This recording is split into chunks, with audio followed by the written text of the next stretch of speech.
Hello বন্ধুরা, কেমন আছো? আশা করি সবাই ভালো আছো। আমি ঐশী আবার একটা নতুন ভিডিও নিয়ে চলে এসেছি। অনেক সময় রুটি বানানোর পর দু একটা বেশি হয়ে যায়, আবার এমনও হয় খেতে ইচ্ছা হয় না, পরের দিন থেকে যায়। ওই রুটি দিয়ে এইভাবে একবার বানিয়ে দেখবে, খুবই সহজে খাওয়া হয়ে যাবে। আর বাচ্চাদের দিলে ওরা নাও বলবে না। বন্ধুরা, পুরো ভিডিওটা দেখো। চলো বানিয়ে দেখাই।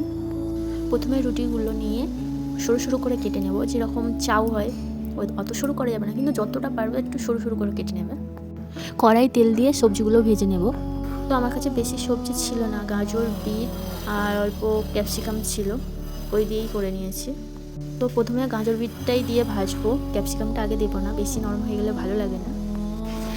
সবজিগুলো একটু ভাজা হয়ে আসলে ক্যাপসিকামটা দিয়ে দেব, সঙ্গে টমেটো আর কাঁচা লঙ্কাও দিয়ে দেবো।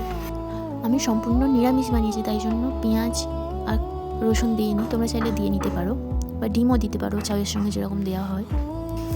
এরপর কিছু শুকনো মশলা দিয়ে নেব, যেমন লবণ, লঙ্কা গুঁড়ো, হলুদ গুঁড়ো, জিরে গুঁড়ো, ধনে গুঁড়ো আর চাউ মশলা। আর সবজির মধ্যে বিট দেওয়া হয়েছে, এমনিই কালার চলে আসবে। মশলাগুলো সম্পূর্ণ ভালোভাবে মিশিয়ে নিয়ে তারপরে রুটি কাটাগুলো দিয়ে দিতে হবে। আমি কোনো সস ইউজ করিনি, তোমরা চাইলে সস ইউজ করতে পারো, soya sauce, tomato sauce, chilli sauce. 5 মিনিটের মতো ভাজবে।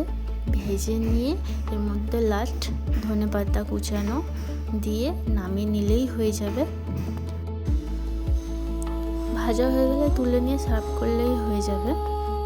ভিডিওটা কেমন লাগলো অবশ্যই কমেন্ট করে জানিও, আর একটা লাইক, কমেন্ট, শেয়ার করে দিও। চ্যানেলটা আমার সাবস্ক্রাইব করে দিও। তোমরা সবাই ভালো থেকো। তোমরা একটু সাপোর্ট করলে সত্যিই খুব ভালো লাগে। একটু পাশে থেকো বন্ধুরা। বাড়ির কাজ চলছে, তাই একটু আওয়াজ হচ্ছে, একটু ম্যানেজ করে নিও। কাল আবার একটা নতুন ভিডিও নিয়ে আসবো।